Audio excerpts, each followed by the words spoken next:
Malongo waliwo ebyalo ebiswika mu 40 biwa directinga nti bibe ku itaka erya Busoga Forest Reserve era walagira nti abantu basetolinge ku itaka eryo olwankubaire ebiragiro ebya ministry eby'itaka bavaayo bawe ebiragiro ebikontana nebiwali oweire.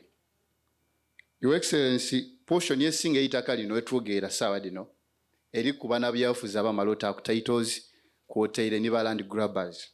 Your Excellency, ekibuzo kiri nti ensonga eno esobola etya okuba nga einonoka era nga efunibwa solution long lasting.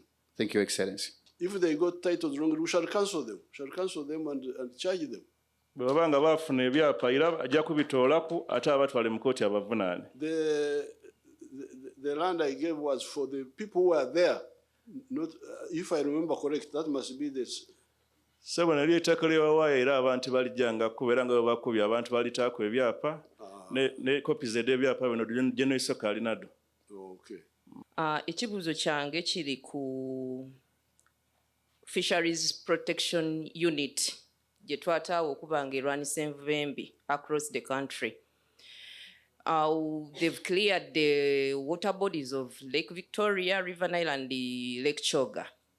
But we have seen that these people who were, the fish folks who were chased out of the water bodies are turning into a security threat to the community.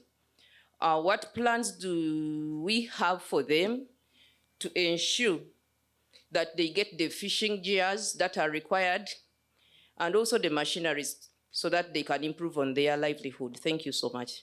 The people who are running away from the fisheries unit getting an alternative. I'm going to handle this specifically in around May. Download the app on App Store or Google Play Store now. Vision Digital Experience, the future of media.